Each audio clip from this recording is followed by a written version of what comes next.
Good morning students. आज हम बात करेंगे धामी गोलीकांड के बारे में, जो कि बहुत ज़्यादा इंटरेस्टिंग टॉपिक है। और जब भी आप इसके बारे में जानोगे तो आप समझोगे कि ये क्यों इतना ज़्यादा ज़रूरी है और इससे क्या दिशा मिली हमारे आगे के आंदोलनों को।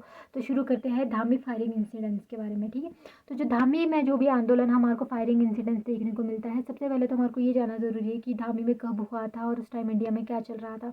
धामी में जो धामी का गोलीकांड है वो हमें देखने को मिलेगा 1939 में, और उस टाइम हमारा देश आज़ाद नहीं हुआ है। हम आज़ादी की लड़ाई लड़ रहे हैं, बहुत सारी पार्टियां बन चुकी हैं और लोग जो है समझ चुके हैं अपने अधिकारों को, अपनी स्वतंत्रताओं को समझ चुके हैं। प्रजामंडल का गठन हो चुका है रियासतों में, पर लोग जो है उनके अंदर जागृति आ चुकी है। राजनीतिक जागृति की बात करें, स्वतंत्रता की बात करें, उनके अंदर ये सब चीज़ें आ चुकी है और लोग समझ चुके हैं कि क्या हमारे अधिकार है, क्या हमारे अधिकार जो हमें अभी तक नहीं मिले हैं। तो ये सब चीज़ें हमारे को देखने को मिलेगी और लोगों को कहीं ना कहीं समझ आने लग जाएगा कि क्या सही है क्या गलत है। ठीक है, तो ये उस टाइम की बात है। तो अब हम समझते हैं धामी के बारे में, धामी में क्या हुआ था, क्यों हुआ था और इसके पीछे क्या रीज़न था। ठीक है, तो शुरू करते हैं। धामी जो कि हमारा जो शिमला है, शिमला से कुछ ही किलोमीटर दूर एक रियासत हुआ करती थी, जिसको जो रूल है वो करते थे हमारे दलीप सिंह वहाँ के राणा हुआ करते थे। और धामी उनकी छोटी सी रियासत हुआ करती थी जहाँ पर वो खूब मज़े से राज शासन करते थे। लोगों पे उन्होंने खूब कर लगाए हुए थे, बेकार लोगों से ली जाती थी, उनको कोई अधिकार नहीं थे, कोई स्वतंत्रता नहीं थी। वो अपने बारे में कुछ नहीं बोल सकते थे, अपने अधिकारों के बारे में कुछ नहीं बोल सकते थे। जो भी उनकी प्रॉब्लम है उसको जो है नहीं बोल सकते थे, क्योंकि अगर बोली भी जाती थी तो राजा उनकी बातों को सुनता नहीं था, इग्नोर मार देता था, उनसे कर वगैरह इवन ज़्यादा वसूलता था। तो इस तरह की चीज़ें हमें धामी में देखने को मिलती है। पर ये उस टाइम की बात है जब हमारे जो लोग हैं उनके अंदर जन जागृति आनी शुरू हो गई थी, लोग समझने लग गए थे हमारे अधिकार क्या है, हमारे राइट्स क्या है। तो अब लोग जो है सिर्फ बातों से नहीं मानने वाले थे, अब वो कुछ ऐसी क्रियाएं भी करेंगे जिससे कि राजा को उनकी बातें माननी पड़ेगी, और अगर नहीं मानेंगे तो कहीं ना कहीं राजा को ही उसमें नुकसान देखने को मिलेगा। ठीक है, तो इस टाइम की बात हो चुकी है। ठीक है, तो हम समझते हैं कि धामी क्यों ज़रूरी है, धामी में क्या हुआ था और ये जो भी फायरिंग इंसिडेंट्स है उसके बारे में। ठीक है, तो अगर हमें सबसे पहले हमारे से पूछा जाता है ना कि धामी में जो भी इंसिडेंट्स हुआ है, जिसको मैं आगे बताऊंगी, उसके पीछे कारण क्या क्या रहे होंगे। तो पहला कारण तो यही रहा होगा ना कि जो भी वहाँ पे राजा है उसने बहुत ज़्यादा क्रूर बिहेव किया होगा लोगों के साथ, तभी तो जनता उसके विरुद्ध गई होगी। ऐसी थोड़ी ना जनता उसके विरुद्ध जाएगी, है ना। तो एक बहुत बड़ा रीज़न होता है धामी के गोलीकांड होने का, वो होता है कि जो राजा है वो बहुत ज़्यादा क्रूर होता है, लोगों पे बहुत ज़्यादा अत्याचार करता है, उनको स्वतंत्रता नहीं देता, अधिकार नहीं देता, बेगा ली जाती है, उनके ऊपर कर बहुत ज़्यादा लगाए जाते हैं, जिससे कि लोग बहुत ज़्यादा परेशान थे। और ये एक बहुत बड़ा रीज़न बनता है धामी के गोलीकांड का।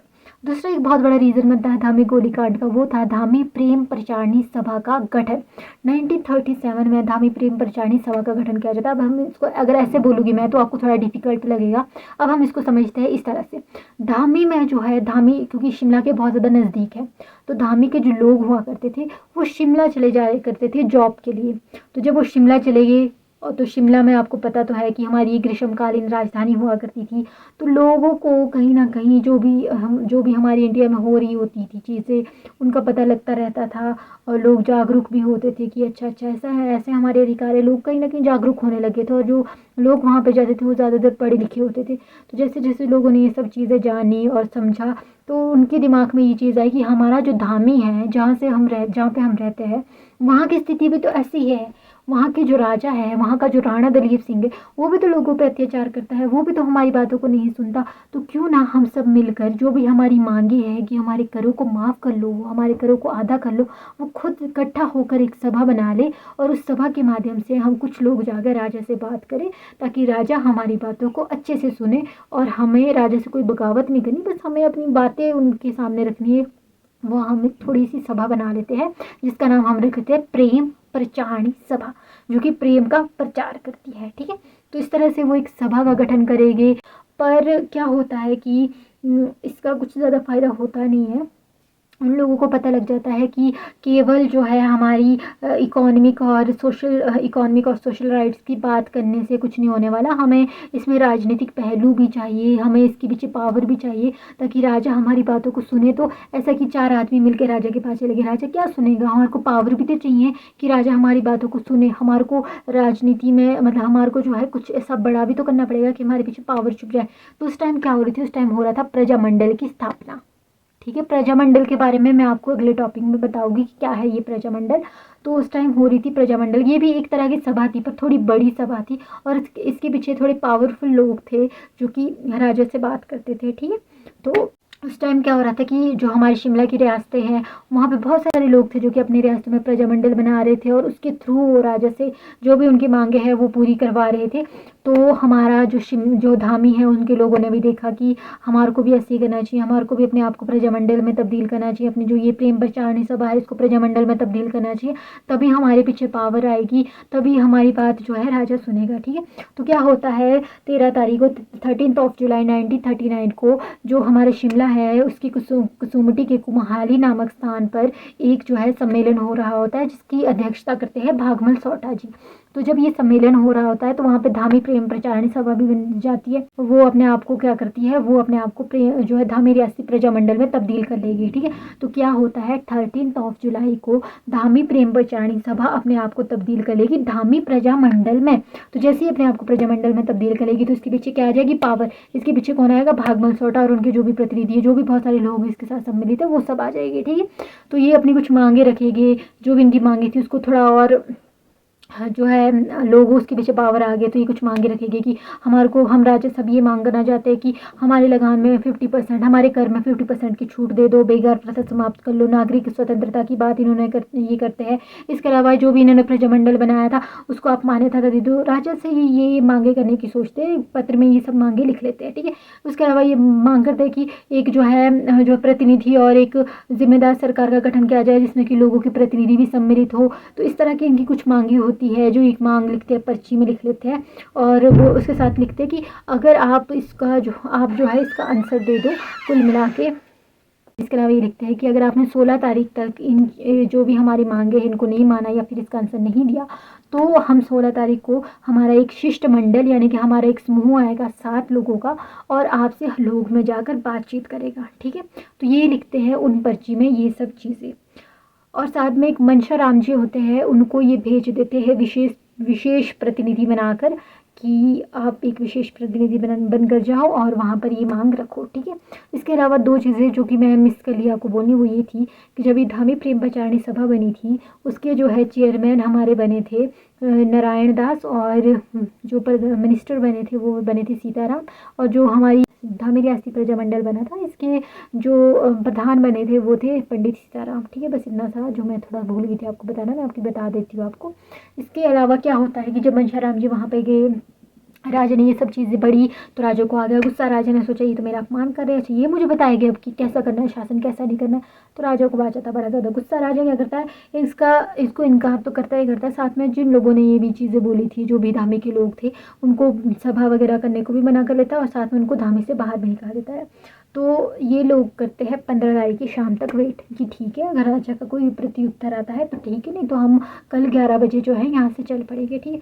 पर राजा का कोई प्रत्युत्तर आता नहीं है। तो क्या होता है कि अगले दिन 11 बजे भागमल सौटा जी निकलते हैं। इन्होंने सोच के रखा था कि भागमल सौटा जी निकलेगी 11 बजे शिमला से, और जो उनके जो 6 और लोग हैं वो जो हमारा लोग है वहाँ से 1.5 किलोमीटर दूर जो है इनका वेट करेंगे, और वहाँ से वो लोग साथ चलेंगे, ठीक है।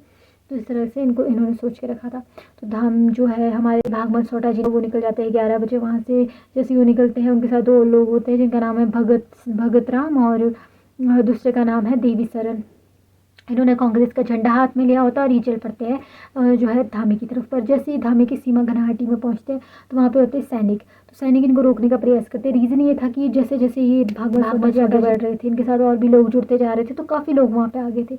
तो सेना ने उनको रोकने का प्रयास किया होगा, पर वो लोग रुक नहीं रहे होंगे। तो उन्होंने क्या किया, एंड में जो भागमल सौटा जी है उनको जो है उठाकर अपने साथ ले गए, और साथ में पहले धामी ले गए, फिर अम्बाला ले गए जेल में बंद करने के लिए। तो क्या होता है, जो हमारी जनता है उससे और भी ज़्यादा गुस्सा हो जाएगी, और वो चल पड़ेगी राजा के महल की तरफ। जैसे ही राजा के महल के बाहर जाएगी, राजा देखेगा अरे ये तो मेरे महल के बाहर आ गया, राजा डर जाएगा। जैसे ही राजा डरेगा तो वो क्या बोलेगा, अपने सिपाहियों को बोलेगा कि प्लीज़ इनको निकालो यहाँ से। तो जो सिपाही है वो चला देगी गोलियां वगैरह। देखो राजा का कोई भी मोटिव ऐसा नहीं था कि किसी लोगों की जान चल जाए। राजा ने बस इतना बोला था कि इनको यहाँ से निकाल दो, चाहे वो कैसे भी निकालो। पर राजा का ये मोटिव नहीं था कि किसी भी व्यक्ति है उसको गोलीबारी से कोई मौत वगैरह हो जाए। उसने बस इनको यहाँ से निकालना था, ठीक है। पर क्या होता है कि गोली चला दी जाती है जिससे कि 2 लोग उमा दत्त और दुर्गा सिंह उनकी मृत्यु हो जाती है, दर्जनों लोग घायल हो जाते हैं। कुल मिला के 1500 लोग हमारे को इसमें देखने को मिलते हैं। तो इस तरह की कुछ चीज़ें हमारे को देखने को मिल जाती है। इसकी तुलना जलियांवाला बाग से भी की जाती है क्योंकि वहाँ पे भी पूर्व चेतावनी के बिना ही लोगों पर गोलीबारी चला दी गई थी। यहाँ पे भी हमारे को ऐसे ही देखने को मिलेगा कि लोगों को पहले बोला नहीं कि क्या गोलीबारी होनी वगैरह ऐसा कुछ है कि भाग जाओ नहीं तो गोली चल जाएगी, पहले ही गोली चला दी बिना चेतावनी के। तो इसकी तुलना जलियांवाला बाग से की जाती है। तो इस तरह की चीज़ें हमारे को देखने को मिलती है धामी में। जैसे ही बात लगती है हमारे बड़े बड़े नेताओं को पता, नेहरू जी को पता, महात्मा गांधी को पता, वो बड़े ज़्यादा गुस्सा हो जाते हैं इससे कि अच्छा हमारी पहाड़ों की रियासतों में भी ऐसी ऐसी चीज़ें हो रही है। और वो क्या करते हैं, जो हमारे महात्मा गांधी जी है वो तो उनकी एक पत्रिका आती थी हरिजन, उसमें इसके बारे में लिखते हैं। और जो नेहरू जी हैं वो लोगों के बार बार फोर्स करने के बाद शांति स्वरूप धवन को बोलते हैं कि आप क्या करो, आप एक इंक्वायरी कमेटी बनाओ और मुझे इसके बारे में रिपोर्ट ला कर दो, ठीक है। तो क्या होता है कि लाला दुनीचंद की अध्यक्षता में एक गैर सरकारी इंक्वायरी कमेटी बनती है जिसको लीड करते हैं लाला दुनीचंद, और उनके साथ 2 और सदस्य होते हैं जिनका नाम होता है श्रीदेव सुमन और श्यामलाल खन्ना। तो ये दोनों होते हैं और ये इसके बारे में पूरी रिपोर्ट बनाते हैं और फिर वो रिपोर्ट प्रस्तुत करते हैं नेहरू जी के सामने। उस रिपोर्ट में इन्होंने लिखा होता है कि जो भी ये फायरिंग इंसिडेंट्स हुआ है इसकी जो जांच है उच्च न्यायालय के न्यायाधीश के द्वारा की जाए। जो भी लोग इस फायरिंग इंसिडेंट्स में बिना उकसावे के एकत्रित हुए थे उनके ऊपर कार्रवाई की जाए। और जो नागरिक प्रशासन है उसमें सुधार की बात करते हैं। इस तरह के कुछ सुझाव होते हैं जो ये देते हैं।